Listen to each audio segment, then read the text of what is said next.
Assalamualaikum warahmatullahi wabarakatuh. Perkenalkan, nama saya Dina Maulinda, Prodi PGMI dari Lokal 3A. Saya di sini akan menjelaskan mengenai statistik pendidikan, yaitu bagian 1 statistik deskriptif.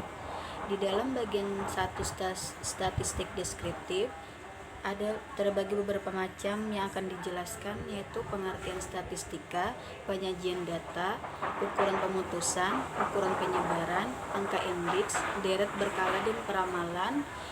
Selanjutnya ada pengertian dan penggunaan statistika, jenis-jenis statistika, jenis-jenis variabel, sumber data statistika, skala pengukuran, beberapa alat bantu belajar, dan alat bantu program statistika dengan komputer. Yaitu penjelasannya, definisi statistika yaitu ilmu mengumpulkan, menata, menyajikan, menganalisis, dan menginterpretasikan data menjadi informasi untuk membantu pengambilan keputusan efektif. Statistik suatu kumpulan angka yang tersusun lebih dari satu angka. Selanjutnya, biostatistika yaitu penerapan metode statistika dalam memecahkan permasalahan dalam bidang biologi, yaitu mencari deskripsi suatu variabel, mencari hubungan antar variabel, menentukan perbedaan respon akibat perlakuan yang diberikan. Di sini lagi statistik diperlukan sebagai alat untuk membantu memecahkan berbagai masalah melalui penelitian. Penelitian yaitu penyelidikan atau pencarian yang sistematik dan kebenaran yang belum terungkap. Selanjutnya, ciri-ciri penelitian yaitu dimulai dengan adanya pertanyaan. Yang kedua, membutuhkan pernyataan yang jelas. Yang ketiga, membutuhkan perencanaan. Keempat, dilakukan secara bertahap. Yang kelima, mengajukan hipotesis. Dan yang keenam, mengemukakan fakta dan makna dengan benar. Dan ada lagi bersifat sirkuler. Selanjutnya, dalam melakukan suatu penelitian harus dilandasi dengan penggunaan metode ilmiah. Syarat metode ilmiah ada 2, yaitu yang pertama dasar. Dalam dasar terbagi dalam dasar ada beberapa macam, yaitu fakta atau data yang reliable, valid, ternilai, dan teori yang relevan. Yang kedua, sifat. Di dalam sifat yaitu universal, objektif, jujur dan terbuka, logis, kritis, analitis, dinamis, dan inovatif.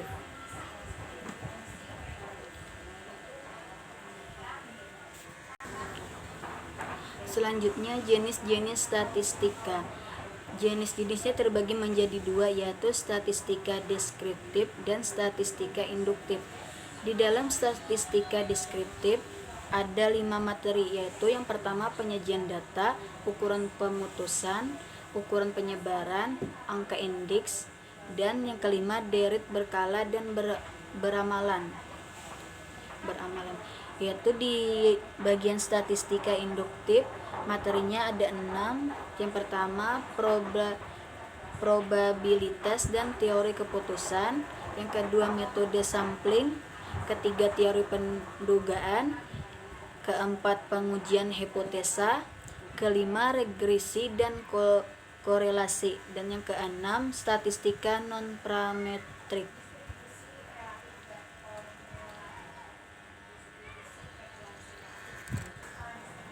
Selanjutnya lagi data.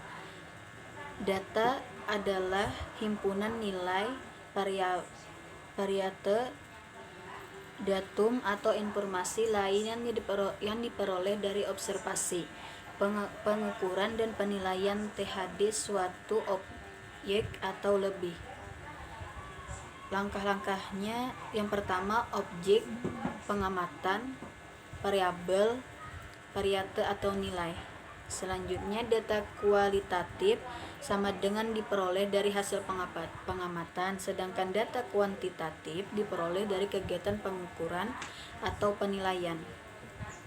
Selanjutnya, populasi dan sampel. Populasi sebuah kumpulan dari semua kemungkinan orang-orang, benda-benda, dan ukuran lain dari objek yang menjadi perhatian. Sedangkan sampel suatu bagian dari populasi tertentu yang menjadi perhatian. Baiklah, selanjutnya jenis-jenis data. Jenis-jenis data terbagi menjadi dua, yaitu data kualitatif dan data kuantitatif. Data kualitatif yaitu di dalamnya ada satu jenis kelamin, dua warna bunga, dan yang ketiga habitat dan lain-lain. Yang kedua, data kuantitatif terbagi menjadi dua, yaitu data diskrit dan data kontinum. Di dalam data diskrit yaitu ada jumlah kloroplast, jumlah trombosit, dan jumlah sel dan lain-lain. Di dalam data kontinu ada berat badan, jarak kotak, dan luas tanah dan lain-lain.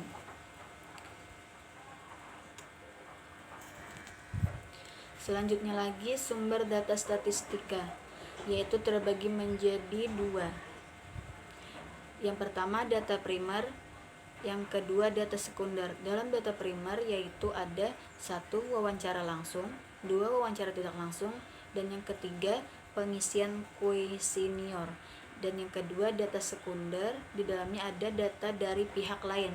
Yang pertama BPS, yang kedua Bank Indonesia, yang ketiga World Bank dan MPF, dan yang keempat PAUD dan lain-lain.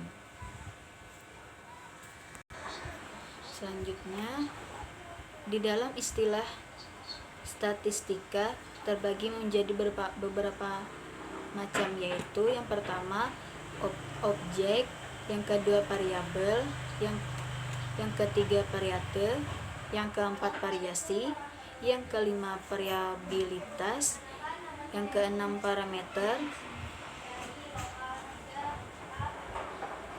yang ketujuh nilai parametrik, dan kedelapan nilai statistik. Selanjutnya distribusi frekuensi, yaitu pengelompokan data menjadi tabulisasi data dengan memakai kelas-kelas data dan dikaitkan dengan masing-masing frekuensinya. Kelebihan dan kekurangannya yaitu dalam kelebihan dapat mengetahui gambaran secara menyeluruh, dan kekurangannya rincian atau informasi awal menjadi hilang. Selanjutnya lagi ada limit, batas, nilai tengah, dan lebar kelas. Limit kelas atau tepi kelas yaitu nilai terkecil atau terbesar pada setiap kelas. Batas nilai yaitu nilai yang besarnya 1 desimal lebih sedikit dari data aslinya. Nilai tengah kelas yaitu nilai tengah antara batas bawah kelas dengan batas atas kelas. Selanjutnya tadi sambungan yang tadi yaitu lebar kelas, yaitu selisih antara batas bawah kelas dengan batas atas kelas. Baiklah, selanjutnya saya akan menjelaskan distribusi frekuensi relatif dan kumulatif. Distribusi frekuensi relatif adalah membandingkan frekuensi masing-masing kelas dengan jumlah frekuensi total dikalikan 100%. Sedangkan distribusi frekuensi kumulatif ada dua, yaitu distribusi frekuensi kumulatif kurang dari dan lebih dari. Selanjutnya, ukuran pemusatan dan letak data. Ukuran pemusatan merupakan nilai tunggal yang mewakili semua data atau kumpulan pengamatan di mana nilai tersebut menunjukkan pusat data, yaitu termasuk ukuran pemusatan 1. Rata-rata nilai hitung, 2. Median, 3. Modus, 4. Rata-rata ukur, 5. Rata-rata harmonis. Selanjutnya, dalam rata-rata hitung ada beberapa bagian, yaitu yang pertama dalam tabel distribusi frekuensi, yang kedua dengan memakai kode, yang ketiga dengan pembobotan masing-masing data diberi bobot, dan selanjutnya menjelaskan tentang median.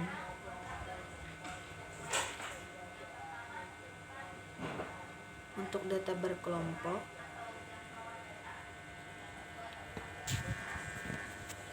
yaitu lanjut saja ke hubungan empiris antara nilai rata-rata hitung, median, dan modus, yaitu ada 3 kemungkinan kesimetrian kurva distribusi data. Yang pertama, jika nilai ketiganya hampir sama maka kurva. Yang kedua, jika met, rata-rata hitung maka kurva miring ke kanan. Yang ketiga, jika rata-rata hitung, met, maka kurva miring ke kiri. Selanjutnya lagi ada kuartil, desil, dan persentil. Yang pertama, kuartil adalah kelompok data yang sudah diurutkan membesar atau mengecil dibagi menjadi bagian yang sama besar. Ada 3 jenis, yaitu kuartil pertama Q1 atau kuartil bawah, kuartil kedua Q2 atau kuartil tengah, dan kuartil 3 Q3 atau kuartil atas. Yang kedua, desil. Desil yaitu kelompok data yang sudah diurutkan membesar atau mengecil dibagi 10 bagian sama besar. Dan yang terakhir yaitu parsil untuk data tidak berkelompok. Mungkin itu saja yang dapat saya sampaikan. Salah hilap mohon maaf. Wabillahi taufiq wal hidayah. Wassalamualaikum warahmatullahi wabarakatuh.